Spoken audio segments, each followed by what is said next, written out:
All right, let's talk about exercise optimization formula.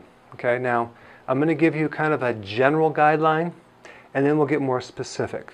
Here's some basic things you must know.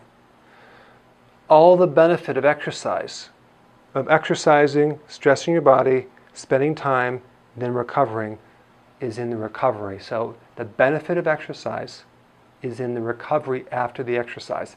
Exercise in itself actually just stresses and breaks your body down. But the benefit is your ability to recover and burn fat. So when it's recovering, it's burning fat. Many people do not give enough time in the recovery phase of exercise to be able to see the change. I was in basic training, Fort Jackson, South Carolina, 1983.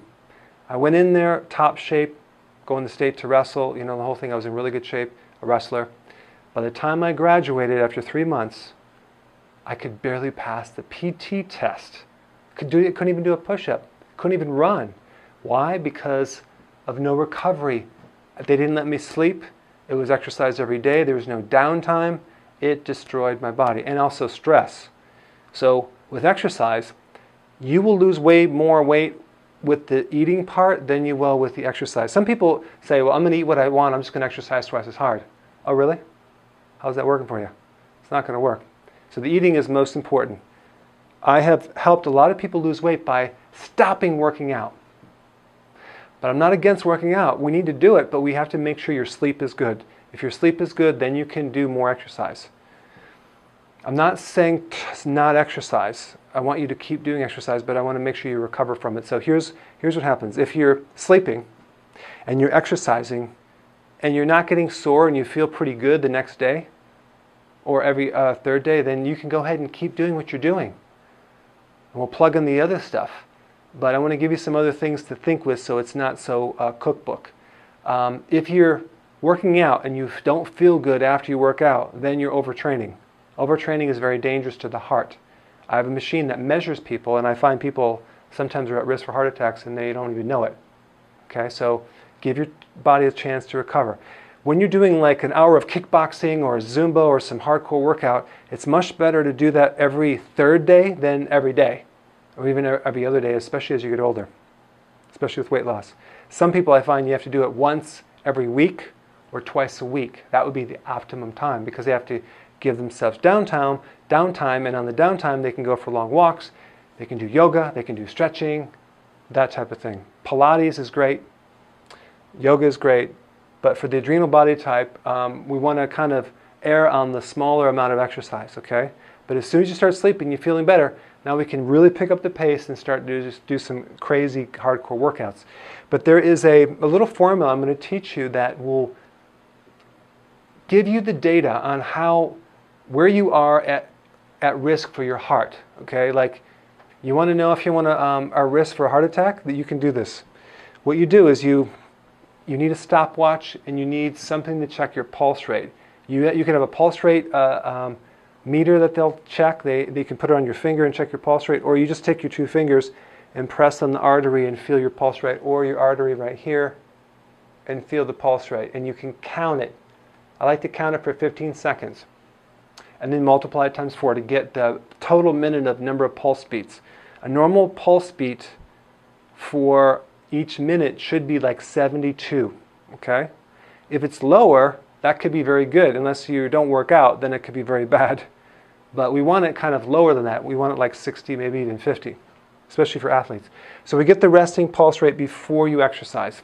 Then you get on some type of, I don't know, machine or in place. You can do burpees, you can do run in place, you can do jump rope, you can do something to get your whole body under some intense exercise for 1 minute, okay?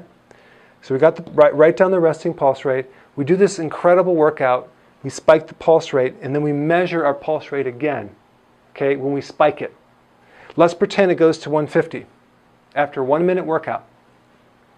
Then we're going to rest for 1 minute and recheck the pulse rate. So let's say we rest for 1 minute and the pulse rate reduces down to 140. So we subtract 150 from 140 and that equals 10. Okay?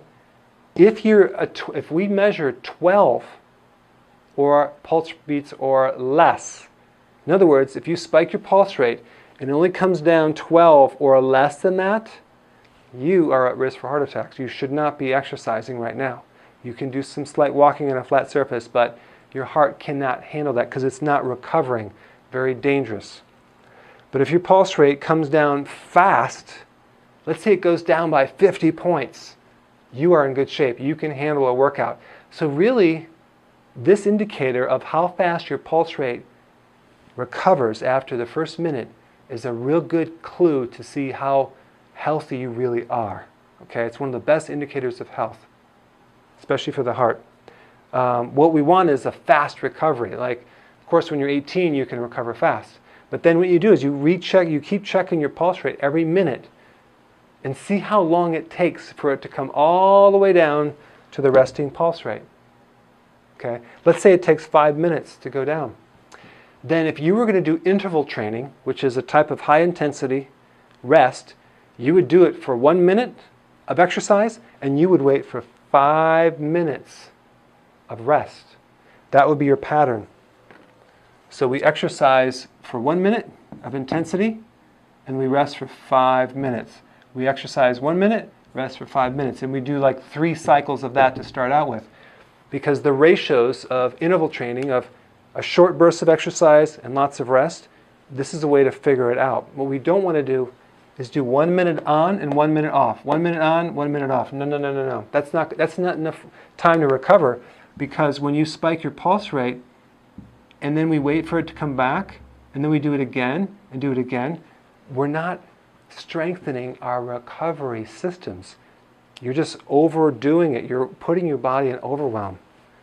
So you can watch this video again and can take notes, but the point is that we want to spike the pulse rate, see how fast it comes down, to determine our interval training, but also to determine if you're at risk. So if you're between 20 and 30, that's pretty much okay. If you're greater than 30 or more, you're actually in really good shape and you can recover very well. All right, so that's exercise optimization formula.